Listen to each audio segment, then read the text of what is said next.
بسم اللہ الرحمن الرحیم. عزیز طلباء و طالبات، السلام علیکم.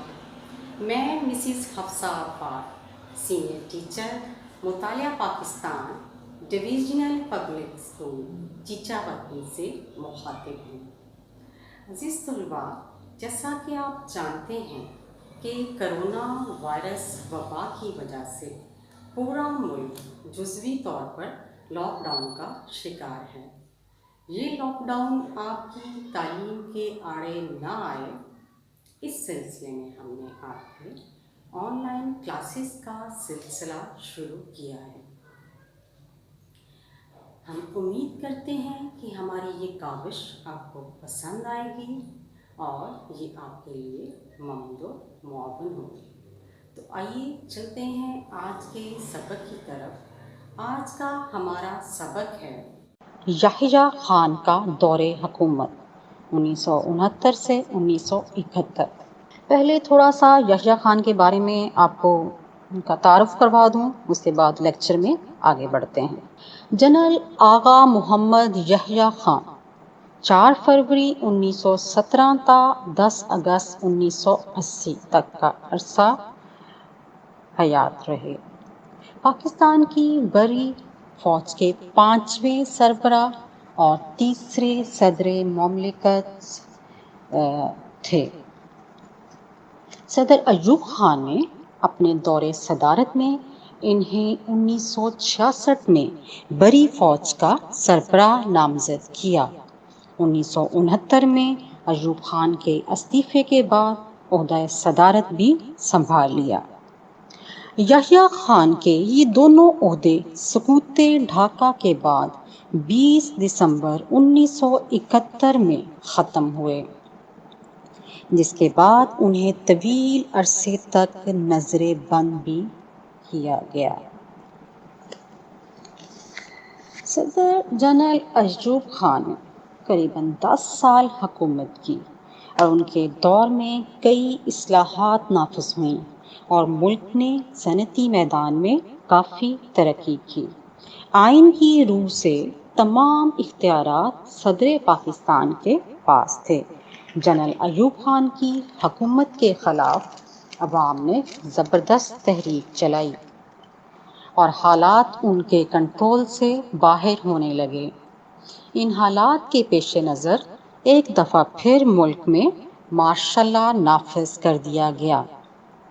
25 مارچ 1969 کو جنرل محمد یحییٰ خان نے حکومت سنبھالی اور 1962 کے آئین کو ختم کر دیا.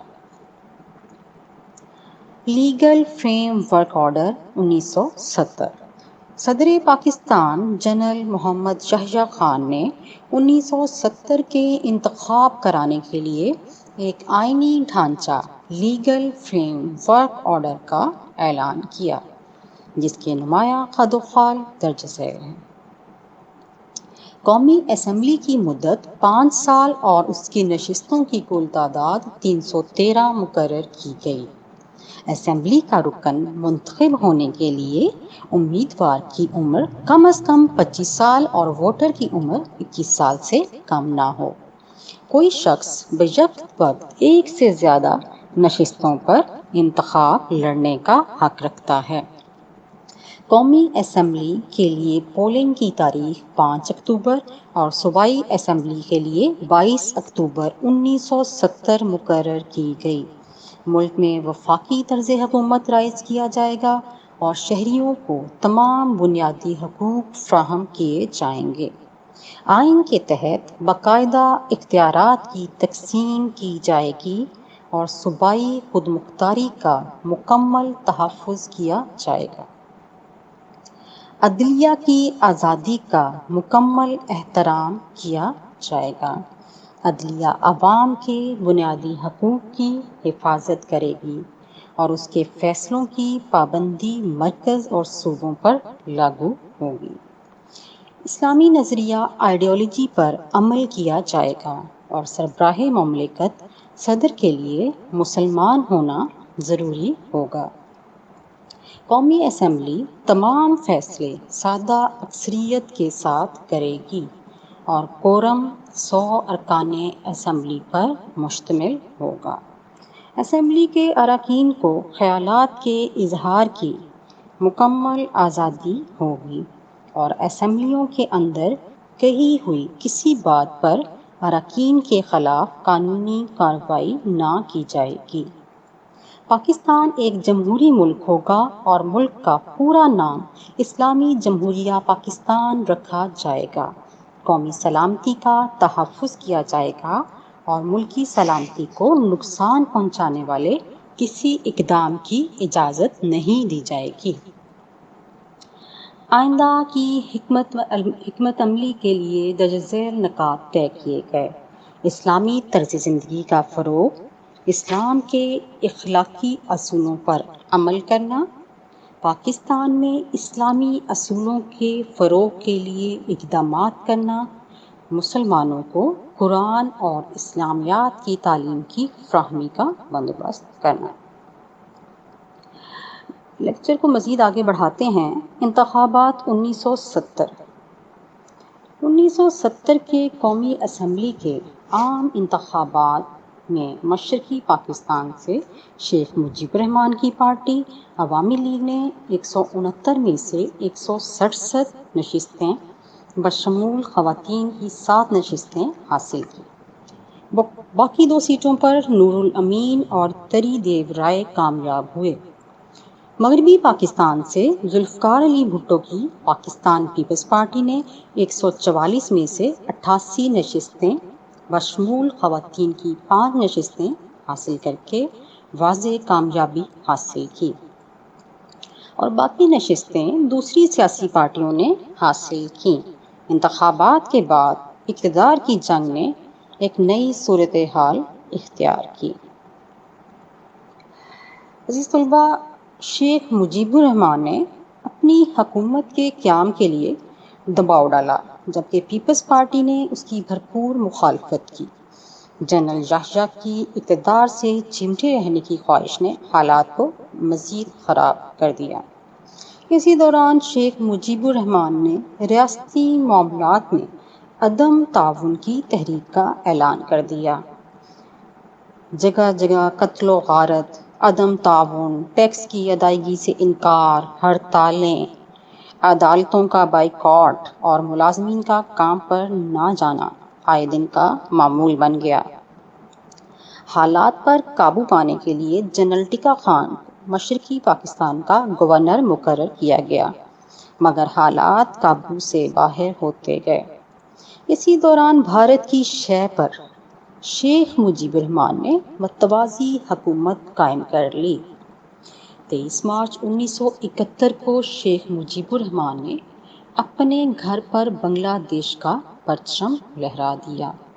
ان حالات میں شیخ مجیب الرحمان کی گرفتاری نے حالات کو مزید خراب کر دیا۔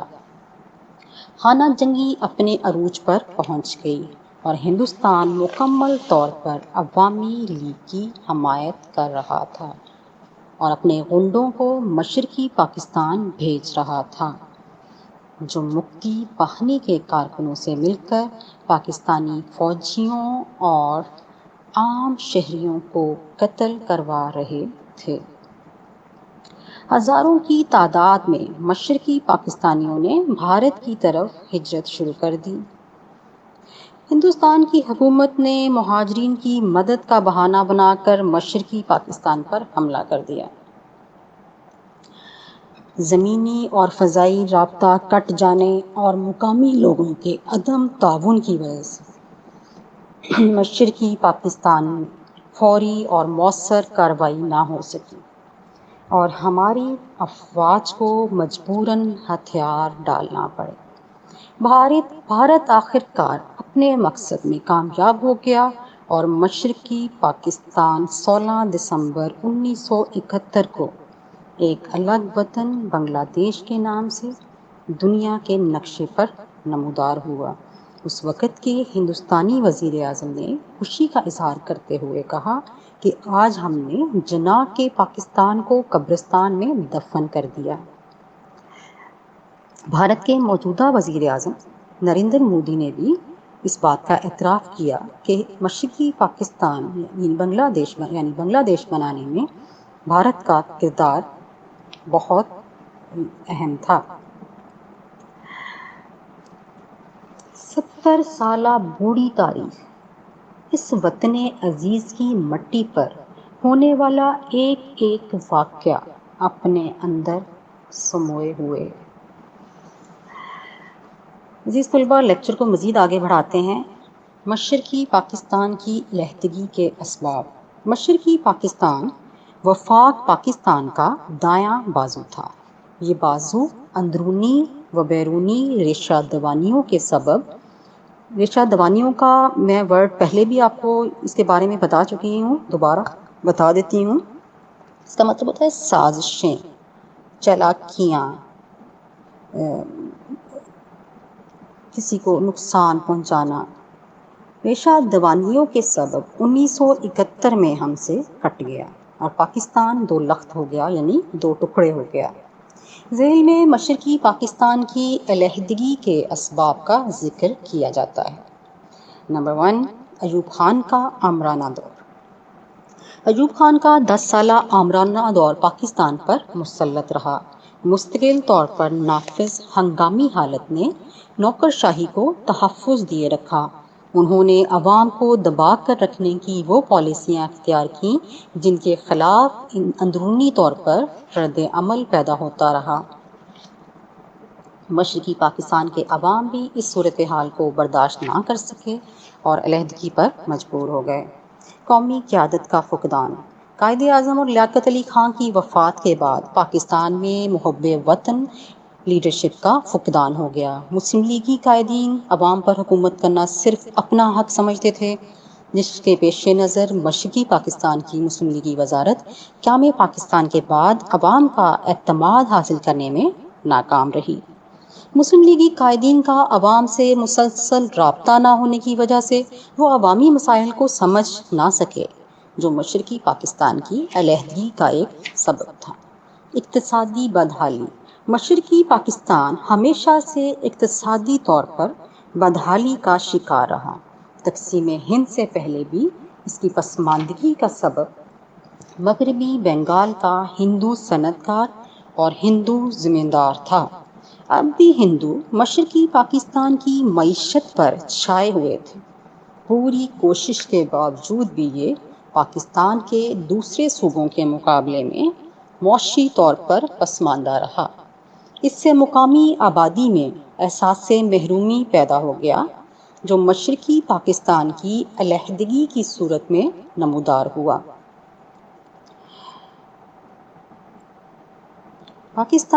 مشرقی پاکستان کی علیحدگی کے اسباب ہم پڑھ رہے ہیں۔ اس سلسلے میں چوتھا ٹاپک آپ کو پڑھانے جا رہی ہوں، ہندو اساتذہ کا منفی کردار۔ قیام پاکستان کے بعد حکومتیں پاکستانی قومیت کا جذبہ ابھارنے میں ناکام رہیں۔ اس کے برعکس پاکستان مخالف گروہ اپنی سرگرمیاں جاری رکھنے میں کامیاب رہے۔ بدقسمتی سے بنگالی مسلمان ہمیشہ تعلیمی میدان میں ہندو سے کم تر رہا، اس لیے اسکولوں اور کالجوں کے اساتذہ کی اکثریت ہندوؤں پر مشتمل تھی، جنہوں نے نئی نسل کے ذہنوں کو بنگالی قومیت سے آلودہ کر دیا۔ اسے نظریہ پاکستان کے خلاف بغاوت پر آمادہ کیا، جس نے مغربی پاکستان سے علیحدگی حاصل کرنے کی راہ ہموار کی۔ بنگالی زبان کا مسئلہ۔ بنگالی زبان کے مسئلے نے قومی اتحاد کو پارا پارا کرنے میں اہم کردار ادا کیا۔ قیام پاکستان کے بعد اردو کو قومی زبان قرار دیا گیا۔ بنگالیوں نے بنگالی زبان کے حق میں تحریک شروع کی، لیکن قائد اعظم کے غیر معمولی اثر و رسوخ کی وجہ سے یہ تحریک وقتی طور پر دب گئی۔ 1956 کے آئین میں بھی اردو اور بنگالی کو سرکاری زبانیں تسلیم کیا گیا، لیکن بنگالیوں کی نفرت دور نہ ہو سکی۔ صوبائی تعصبات. مشرقی پاکستان کی آبادی پاکستان کی کل آبادی کا 56% تھی. پاکستان کے 5 یونٹوں میں سے ایک یونٹ تھا. مشرقی پاکستان کے سیاستدانوں نے ایوان زیری میں آبادی کے تناسب سے نمائندگی کا مطالبہ کیا، جس کی بنا پر مشرقی پاکستان اور مغربی پاکستان کے سیاستدان ایک دوسرے کے خلاف برسرے پیکار ہو گئے، جو ملک کو 2 حصوں میں تقسیم کرنے کا موجب بنے۔ سیاستدانوں کی علاقائی سیاست۔ 1954 میں مشرقی پاکستان میں مسلم لیگ انتخابات ہار گئی اور میدان سیاست سہروردی بھاشانی اور نے اقتدار ایک دوسرے سے چھیننے کے لیے ہندو ارکان اسمبلی کی حمایت حاصل کرنے کے لیے تگ و دو شروع کر دی۔ عوام کو ساتھ ملانے کے لیے منفی ہتھ کنڈے استعمال کیے۔ اس طرح کرسی کے حصول کے لیے ان سیاستدانوں نے اس کرسی کے پائے توڑنے کی پالیسی پر عمل کیا۔ بڑی طاقتوں کی سازشیں۔ پروین شاکر کا شعر یاد آ گیا۔ پھولوں کا بکھرنا تو مقدر میں تھا لیکن پھولوں کا بکھرنا تو مقدر میں تھا لیکن کچھ اس میں ہواؤں کی سیاست بھی تھی۔ اگلا پوائنٹ جی، بڑی طاقتوں کی سازشیں۔ بھارت نے روس کے ساتھ 20 سالہ معاہدے پر دستخط کیے۔ اس معاہدے نے جنوبی مشرقی ایشیا میں روس اور بھارت کے مفادات کو یکجا کر دیا۔ بھارت کو روس سے ضروری کارروائی کرنے کے لیے حسب ضرورت سامان اور تکنیکی امداد حاصل ہو گئی۔ پوائنٹ نمبر 9، مجیب الرحمان کا 6 نکاتی فارمولہ۔ 6 نکاتی فارمولہ مشرقی پاکستان کی علیحدگی کے لیے زہر قاتل ثابت ہوا۔ اس فارمولے کا سبب یہ تھا کہ صوبوں کو الگ ریاستیں بنا دیا جائے اور نیم وفاق قائم کر دیا جائے۔ مجیب الرحمان نے معاشی بدحالی سے پسے ہوئے عوام سے کہا کہ جب تک مغربی پاکستان کی غلامی ختم نہیں ہو جاتی تم خوشحال نہیں ہو سکتے۔ وہ اپنی خود ساختہ صوبائی خود مختاری کے ڈرامے میں کامیاب ہو گیا۔ نیکسٹ ہے جی، بھٹو مجیب اختلافات۔ بھٹو مجیب اختلافات نے علیحدگی کے مسئلے کو مزید ہوا دی۔ ان دونوں کے اختلافات کو ختم کروانے کے لیے مذاکرات کا اہتمام کیا گیا، لیکن چنداں کامیابی نہ ہوئی۔ بھٹو نے 3 مارچ 1971 کو ڈھاکہ میں قومی اسمبلی کے اجلاس کا بائیکاٹ کیا، جس سے مغربی اور مشرقی پاکستان کے درمیان فاصلہ مزید بڑھ گیا۔ علاقائی جماعتوں کی کامیابی۔ 1970 کے انتخابات میں دونوں صوبوں میں کسی بھی بڑی جماعت کو نشستیں حاصل نہ ہو سکی۔ شیخ مجیب الرحمان کی عوامی لیگ مشرقی پاکستان میں اور بھٹو کی پیپلز پارٹی مغربی پاکستان میں کامیاب ہوئیں۔ صوبہ خیبر پختونخوا اور بلوچستان میں ولی خان کی نیب یعنی نیشنل عوامی پارٹی اور جمعیت العلماء اسلام ہزاروی گروپ کامیاب رہا۔ کوئی پارٹی بھی قومی پارٹی کہلانے کی مستحق نہ تھی جس کو اقتدار سونپا جاتا۔ عوامی لیگ کو نمایاں اکثریت حاصل ہوئی جس کو اقتدار نہ مل سکا، جو علیحدگی کا ایک سبب بنا۔ فوجی کارروائی۔ 23 مارچ 1971 کو مجیب الرحمان نے اعلان بغاوت کر دیا۔ بنگلہ دیش کے جھنڈے تک لہرا دیے گئے۔ مغربی پاکستان کے باشندوں اور بہاریوں کا قتل عام شروع کر دیا گیا، جس کی پیش نظر فوجی کارروائی کا فیصلہ کیا گیا۔ میجر جنرل یعقوب علی خان نے فوجی کارروائی سے انکار کرتے ہوئے استعفیٰ دے دیا اور جنرل ٹکا خان کو مشرقی پاکستان کا گورنر مقرر کیا گیا۔ ٹکا خان کی کارروائی نے مغربی پاکستان کے خلاف مزید رد عمل پیدا کیا اور مرکزی حکومت عوامی حمایت سے اور زیادہ محروم ہو گئی۔ گنگا طیارے کا اغوا۔ بھارت نے اپنا گنگا نامی طیارہ اغوا کر کے لاہور پہنچا دیا، جس کی تمام تر ذمہ داری حکومت پاکستان پر عائد کر دی گئی۔ اس کے بعد اس طیارے کے اغوا کو بہانہ بنا کر بھارت نے مغربی پاکستان کا مشرقی پاکستان سے فضائی رابطہ منقطع کر دیا۔ یہ محض ایک سازش تھی جو صرف مشرقی پاکستان کی علیحدگی کے لیے تیار کی گئی تھی۔ فضائی رابطے کے خاتمے سے مشرقی پاکستان کو اسلحے کی ترسیل یا فراہمی رک گئی، جس سے بر وقت فوجی کارروائی نہ ہو سکی۔ عزیز طلباء، مشرقی پاکستان کی علیحدگی کے اسباب ہم پڑھ رہے ہیں۔ اس سلسلے کا 14واں اور آخری ٹاپک صفحہ نمبر 128، بھارت کی فوجی مداخلت۔ بھارت کی مسلسل خواہش تھی کہ پاکستان کی سالمیت کو کسی نہ کسی بہانے سے کمزور کیا جائے۔ بھارت نے اپنی سرحدوں کی حفاظت کا بہانہ بنا کر مکتی باہنی کے نام پر ہزاروں تخریب کار مشرقی پاکستان میں داخل کر دیے اور مشرقی پاکستان پر حملہ کر دیا۔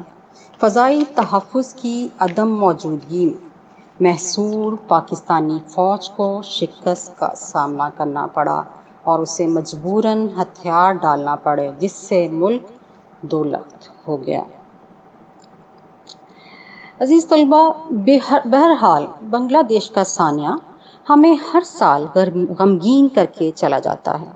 جنگ 71 کے بعد فیض احمد فیض ڈھاکہ گئے تھے اور واپسی پر انہوں نے خون میں ڈوبی ہوئی یہ نظم لکھی تھی: ہم کے ٹھہرے اجنبی اتنی مداراتوں کے بعد، ہم کے ٹھہرے اجنبی اتنی مداراتوں کے بعد، پھر بنیں گے آشنا کتنی ملاقاتوں کے بعد۔ جی تو عزیز طلباء، یہ تو تھا ہمارا آج کا سبق۔ امید کرتی ہوں کہ آپ نے لیکچر کو توجہ سے سنا ہے اور سمجھا ہے۔ انشاءاللہ کل آپ کی خدمت میں ایک نئے لیکچر لے کر حاضر ہوں گے۔ تب تک کے لیے اپنا خیال رکھیے۔ Please take care of your families, stay home, stay safe. Till then, اللہ حافظ۔